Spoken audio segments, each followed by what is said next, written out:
So it's very important to look to the sunscreen and see if there is this broad spectrum, because if you are only protecting from UVB, yes, you will not have a sunburn when you go out of the sun, but you may have a lot of UVA damage that accelerate the aging and does not cause this sunburn.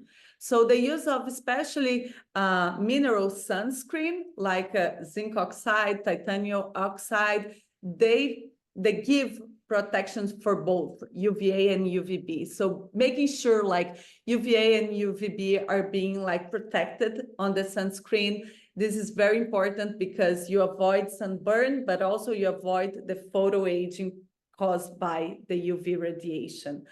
Also having more knowledge about the sun, the SPF, the sun protector factor. Like there are a lot of like misunderstanding about SPF 50, 30, 100. Should I get one that's 120? So basically SPF, when you start even on SPF 30, you're already blocking 97% of the UVB radiation. When you go to 50, you block 1% more. You go from 97 to 98.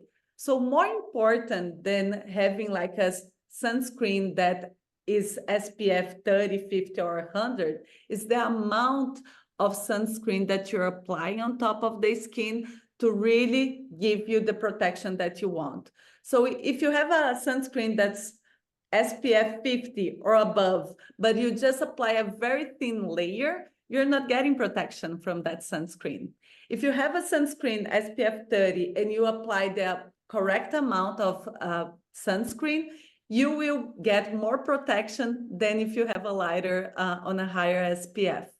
Because it's the blocking, it's the amount of the ingredients that are blocking the UV that is really giving protection to your skin. So having more knowledge on like the amount of sunscreen that you can apply or not and reapply, it's giving more benefits than just choosing through the SPF.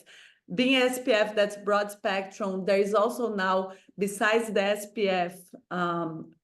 SPF, there's also another factor, like you can see usually PA++. This is the protective grade factor for UVA.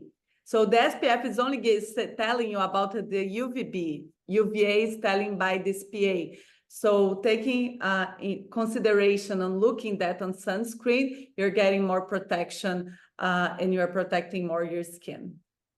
Wow, I learned a lot there because I wasn't actually familiar with the language around SPF only applying to UVB radiation. So we'll look up some resources and be sure to share that. And as you're speaking, I'm just taking a peek down here at my OS1 Shield, and I'm noticing that's an SPF 30. And I don't see the rating for the second factor you mentioned. Yeah, it's it's written broad spectrum, right? Yes.